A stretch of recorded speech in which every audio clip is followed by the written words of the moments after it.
But the fact that we weren't married seemed to be an insurmountable obstacle for the court. Quietly I was relieved and hoped the issue would disappear. My concern about his behavior with Dylan, now 5 years old, his insistence that there was nothing unusual about it, and the unpleasantness my objections caused, had created specific tensions between us.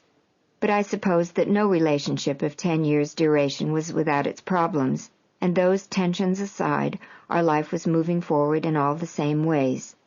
The commitment of a decade together, I felt, had provided us with a permanent, solid base. If the pattern of our lives was in some respects less than ideal, it worked in other respects.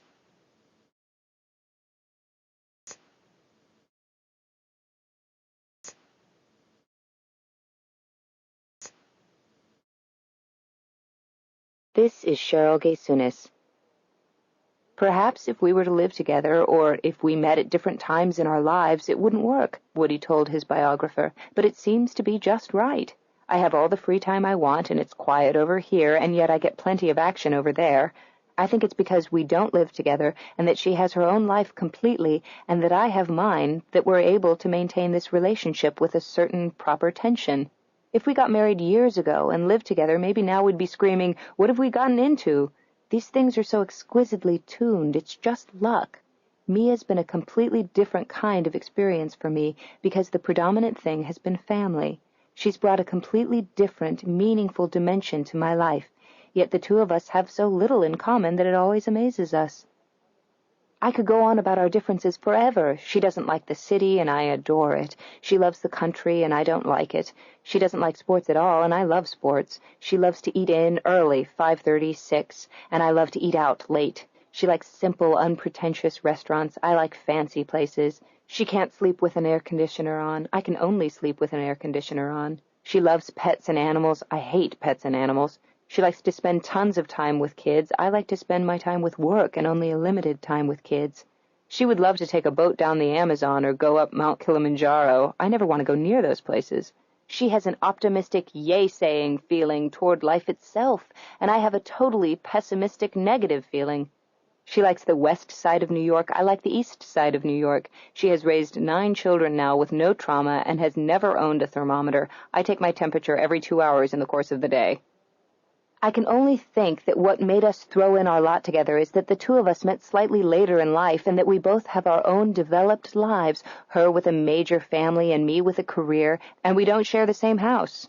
I'm able to live with it when she goes to the country for the summer. She's able to live with it that I don't. We both have our own lives and just enough intersection so that it's fun but not smothering.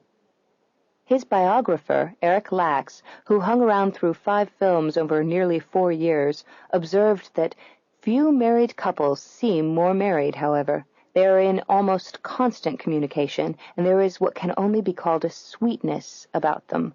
At the few parties they attend, they usually shyly stand off in a corner, holding hands. During the summer of 1990, we all went to California and stayed at the Bel Air Hotel while Woody shot Scenes from a Mall with Bette Midler. Maria Roach, my childhood neighbor and friend, and I took Woody on a tour of Beverly Hills. He was completely entranced, exploring our old haunts, and said over and over what a great movie the story of my life would make. Back in New York, he finished filming Scenes from a Mall at Astoria Studios. The 1990 season of Knicks games began with Suni eagerly attending. Woody even got her a job as an extra on the movie, and as he had with Fletcher, he offered to take her to and from work. On the job, she met a new friend, a woman she described only as older and in her late 20s. On weekend mornings, Suni left the apartment to visit her new friend, not in her customary jeans, sneakers, and flannel shirt, but wearing miniskirts, makeup, and cute hats. Suni had always been completely reliable and responsible, so at first I wasn't worried. But as the weeks went by, I began to be concerned. She was young and trusting. Who was this older woman, and why did she never come to our home like all the other friends of the children? When I asked to meet the woman, Suni resented my intrusion and angrily declared she would not see her again. Still, she continued to leave the house early on weekend mornings, to shop at Bloomingdale's or to visit school friends, dressed in the new way. But it was more than Suni's clothes that were changing. My eldest daughter seemed to be going through a difficult phase. She'd become uncommunicative, which is not unusual for a teenager, but now she was cold and so openly contemptuous of me and of my opinions that I remember saying to Woody, and this for me was an unimaginable thought, that I was beginning to actually welcome the time when she would go away to college. "Maybe it will be good for both of us," I said. It was wonderful for me that Casey lived, as I did, in New York and in Connecticut. She had 3 small children the same ages as Dylan and Satchel. One afternoon when Casey and I were minding our kids in the playground in Central Park, Woody appeared unexpectedly and out of breath. With barely a nod to us, and without a glance at Satchel or Moses, he spotted Dylan and ran after her. In his hat and glasses and army jacket, he ran up and down the hill, chasing Dylan through swarms of tiny kids, crawling after her through tunnels and jungle gyms, along the walkways, up and down the slides. Casey turned to me and said, "I hope this is a great thing." We didn't spend our weekends at Woody's apartment at this time. The teenagers in the family refused to go there, and Satchel was still nocturnal and difficult. But we went out to dinner most evenings, and Woody spent about an hour with us at my apartment in the mornings and evenings. When we went to Frog Hollow for the weekends, he came to stay overnight. Otherwise, any moments of intimacy had to be stolen from our busy schedules. His behavior with Dylan was getting worse. Obsessed was the word most frequently used by my family and friends.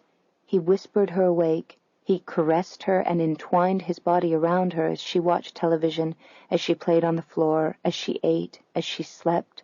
He brought her into bed when he was wearing only his underpants. Twice I made him take his thumb out of her mouth.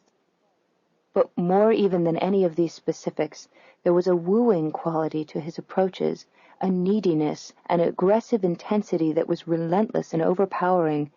Now, at the sound of the doorbell and the slam of the front door, Dylan fled from the kitchen to closets, bathrooms, under beds and desks. "Hide me," she would scream to her older brothers and sisters. It was not a game. "Please don't hunt her down like that," I said for the umpteenth time. "If you'd just let her come to you, she wouldn't be so scared. It's too much." But he wouldn't listen. Most of the time, Dylan was a bright, chatty little girl, brimming with opinions and observations, but in his presence she withdrew. Her talk became sketchy and hard to follow, and instead of answering his questions, she looked around the room. When he became more insistent, she hummed, talked like a baby, barked like a dog, sang, did anything to deflect his attentions, and this only made him more insistent. When she wouldn't say good night, when she wouldn't even look at him, he pinned her shoulders to the bed and demanded a response while her head thrashed back and forth. "Come on, just kiss her good night and leave it at that," I begged, tugging him off her. I found myself policing his behavior, which made him angry. If there was a problem, he insisted that it lay with me, in my misinterpretations of his very normal paternal affection. I was accustomed to thinking he was right about everything. He had to be right about this. I couldn't accept any other explanation. "Spoil sport," he exploded angrily when I pulled Dylan out of the bed where he had been wrapped around her like a python in jockey underpants. "What sport?" I asked him. "Just what sport am I spoiling?" A psychologist who was already helping another child in the family, Woody believed everyone would benefit from therapy, witnessed only one brief greeting between Woody and Dylan, but it was enough for her to mention it to me and express her concern that Woody's attitude was inappropriately intense because it excluded everybody else, and it placed a demand on a child for a kind of acknowledgement that I felt should not be placed on a child. That was nothing, I told the therapist, and the years of fear, disbelief, silence, and denial welled into words.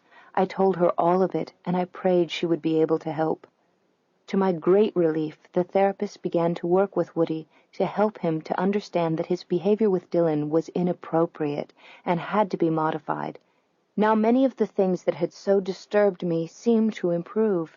She made him stop putting his hands under Dylan's covers, stop putting his face in her lap, stop the constant caressing, stop hunting Dylan down, stop having her suck on his thumb.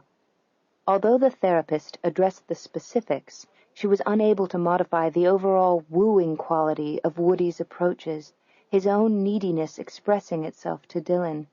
And if I left a room with Woody and Dylan in it, when I returned, I was still likely to find him doing those same things again. At least now, when he got mad at me, he was more likely to come around later and say, "Look, I'm really sorry.